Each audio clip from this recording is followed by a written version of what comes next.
Hi everybody, this is Black Rhino Ranger. Another day, another commentary for my countdown animations towards my birthday last year. This time, it's 1998, when I was 4 years old, and it was the first time I ever saw something in cinemas. Yes, and I'll show you which is my most favorite from that year in a moment. So, and within that year, within that year, it was my what is my most favorite TV cartoon that year? Why, it's Cat Dog. It's very strange how you can take two characters, merge into one, and make them separate characters, but also having polar opposites toward each other, but having to live with one another and stuff. The scenarios, it's kind of like if I had to pick a Ren and Stimpy wannabe show from Nickelodeon, it would definitely be Cat Dog. If I'm unable to choose Cow and Chicken, or Timon and Pumbaa, and I think there's more the story structure with Cat Dog than Ren and Stimpy, if you get what I mean. I think the scenarios with Cat Dog are a lot more interesting. And the honorable mentions for 1998 were Powerpuff Girls. They were a close call. That was one of the first few female-focused shows I remember seeing as a kid and enjoying. Augie and the Cockroaches, which is like Tom and Jerry, Anthony Aardvark, Sylvester and Tweety, and Wile E. Coyote and Roadrunner, but made in France, but meant more for a modern audience. Roly Poly Oly, a CGI preschool show about robots, and I think it was made by the person who they got involved is the same guy who would later be involved in Robots for Ice Age, for Blue Sky, and Meet the Robinsons with one of the robots, and The Wild Thornberrys, where Eliza talks to animals. Yes. If not for the animals, then definitely for Nigel Thornberry's smashing. And of course, one of the first films I ever saw in 1998 in cinema, as well as my most favorite that year, is Mulan. Since I'm of Chinese descent, this one kind of connects with me, and I am living in a country where there's a lot of Chinese representation, especially in the supermarket, especially in the malls, and a place called Malacca, which is very Chinese themed. And of course, Mulan, in a sense, kind of connects with me, and I do love Mushu's witty remarks. The only downside is Mulan perhaps had the worst sequel ever, the worst of all the direct-to-DVD sequels. I would gladly take The Jungle Book 2 over this. I would take Beauty and the Beast, The Enchanted Christmas over this. I can kind of excuse Belle's Magical World and Atlantis the Lost Empire a little bit, since they were supposed to be television shows rather than actual direct-to-DVD sequels. And yet they were still not pleasant to watch, but I can somewhat forgive them because that was not their original intention. But Mulan 2, on the other hand, it was meant to be a DVD play. They had pretty good animation, but even in areas that make you feel uncomfortable, like the distorted animation and stuff. And of course, in my humble opinion, they made the worst of the live-action remakes. Mulan in 2020, in my honest-to-God opinion, is the worst remake of all time. Gladly take the Lion King remake over this. I would gladly take Maleficent over that. And I would gladly... Pinocchio was a close contender, but I stomached it a little bit more than Mulan 2020. At least it knows it revels in its dumbness. It's like like you never know what dumb thing it might throw at you next. Like the fact that they replaced root beer with root beer.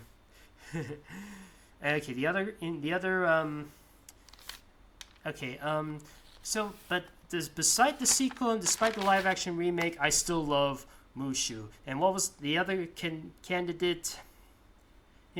was A Bug's Life. That one was a very close contender since I own a lot of merchandise from A Bug's Life, more than Mulan. And I tend to watch Bug's Life even more, but Mulan connects with me a little bit more. So I prefer Mulan more, but mainly by a hair. And the other honorable mention is Lion King 2 Simba's Pride, one of the better of the Disney direct-to-DVD sequels. And Prince of Egypt wasn't available in theaters here, but I did remember seeing it in England on theaters. And it was very dark, very gloomy, but very adult, but still quite powerful and beautifully animated. And it makes me wish for more 2D films by DreamWorks, but of course, with the bombing of Road to El Dorado and Sinbad, they decided to distance themselves from that. And if we're counting live-action animation, Small Soldiers, yes, it was basically my Toy Story for a while. You know, with the seeing, and the more I watch it, the more I feel more manly, more ready for action, like Dan Hoot, stuff like that. In fact, that way probably was my most favorite live-action film of the 90s. I mean, sure, the characters are a bit stereotypical, but I find these kind of delightfully dumb stereotypes. If you're watching this film, you're not really meant to see a bit of a meaning. It's kind of like Transformers the movies. It's just meant for some dumb, mindless fun but dumb, mindless action. Anyways, moving on. What is my most favorite video game? Since you're looking at Dingodile, it is Crash Bandicoot 3 Warped. My true experience of a main Crash Bandicoot game. The first time I played Crash Bandicoot was in Nitro Kart, which is a spin-off racing game, and Crash Bash, which was a spin-off party game. Crash Bandicoot Warped was the first Crash Bandicoot game I ever played that was part of the main series. It was when we get to fight off again. It's when it was the first appearance of Dingodile and Entropy. I remember playing it in a friend of mine's house, and then I later owned a copy of it, and I loved playing it. The music is so damn catchy, like especially Dingodile's and Jin's and Tiny's. I wish the Dingodile's theme song was in Crash Team Rumble so we could have selected it. What are the honorable mentions of 1998? Pokemon Yellow, a video game that is an adaptation of an anime, which is an adaptation of the game. Pokemon Yellow is basically a version that includes Pikachu, and you get to talk to it and how it feels about you. Spyro 1, the very first of the Spyro games. I didn't own it as a kid. I was playing it in somebody else's house, but later when I got PlayStation 3, I bought another copy of it, and I get to play it a bit. Lion King 2 Game Break. It's a series of games where it features some Lion King 2 games. In fact, the Lion King 2 had a lot of games back then. In fact, I remember seeing it have more games than the first Lion King, like Lion King 2 Simba's Pride and of course Lion King Game Break. It had something about paddle ball where it's like pinball and stuff, but you have to get these bridges. You have to keep hitting these bridge blocks with Timon and Pumbaa to cross to catch the bug. Trying to think. The other one is a Cub Chase, where you have to you're in a maze as Kilvu and Kiara, and you have to avoid Simba. You have to avoid Timon, Pumbaa, and Zazu, the babysitters. The second one is Conga Longa, where you have to line up every animal and do a bit of a conga, and make sure you don't bump into the jungles, otherwise you'll lose them. And the other one is Swampberry Sling, where you have to basically a slingshot game. And don't hit the babysitters, otherwise you'll lose points. And the other honorable mention is the Bugs Life Active Play, which features Bugs Life, where you have to help Flick defeat the grasshoppers by gathering at least 6 different items. But first you have to go to several places in order to get the items. Like you have to go to you have to do an activity in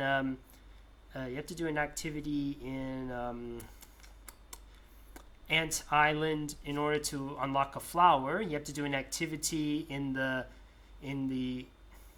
council chamber in order to unlock the mushroom.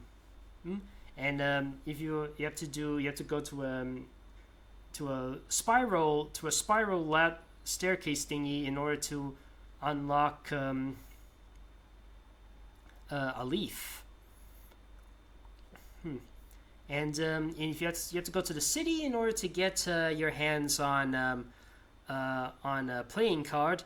And you have to go to the circus in order to get a thimble, and you have to go to the bug bar and grill in order to get a button. And you can also take pictures, and when you take a picture, it showcases some information about the insects. Like, it was the first time I was introduced to the info about a black widow spider, a praying mantis, a dung beetle, a pill bug, a stink bug, etc. It helped me learn a bit of insects as a kid. So anyways, moving right along, those are my honorable mentions. Anyways, so what's the animation is? So I had Cat Dog rolling with a letter like that. It was just a bit of tweening and stuff. I think I rotoscoped over one of my animations where I had Bash and Wrecking Ball rolling with a pangolin. I don't know. And of course they got all tied up and stuff. And apparently, so the person who sent me the letter is V Scorpio. My question is, what are your thoughts on how to save your favorite animal from being extinct? I said to them I can make a big long essay for why people should really stop thinking about rhinoceros horns as medicine, because that is not true. I said I'll do a longer version of that, but I still don't know when. Because it's a really, really, really long essay. I could probably do about 1, 2, or 3 hours talking about why it's bad to cut off a rhino's horn, why it's bad to kill a rhino for medicine. Now here's Mushu with a rocket thing as a bit of a callback to Mulan, the Firmum, and how Shan Yu died, and it was with a laser disc. Admittedly, I never heard of a laser disc before until Regular Show introduced me. I didn't realize a laser disc was like a humongous version of a CD. My attempt to do a little bit of 3Ding with Flash. And V Scorpio's faves that year was Scooby-Doo on Zombie Island and Powerpuff Girls. I've yet to see Scooby-Doo on Zombie Island, but I probably should. And next up, it's Dingo Doll, just a reused animation from my previous animation with Dingo Doll, and he shoots a package. Again, I think I should have done a better bit with timing. There's a character from Digimon, I've forgotten his name, and he kicks the ball, and I got kicked in it. And I was wearing a Derby Rams shirt because for about 5 years I used to live in Derby, and Derby Rams is what we used to worship. My dad used to worship a lot. This bit here was reused from my Olympic animation where Smolderdash tries to kick the ball but misses. It was also reused again in my Wampa Olympics animation. And the reason why I was doing this here, because this is precisely what happened to me. I actually got kicked in the you-know-whats when I was playing football at school, or soccer if you will, because I was kicked in those places, and ever since then I refused to continue playing football ever since. Soccer's, in my opinion, soccer's for suckers. No offense. Anyways, that's it for the 1998. Let's finish the 20th century with one more year. Hope you've enjoyed this video.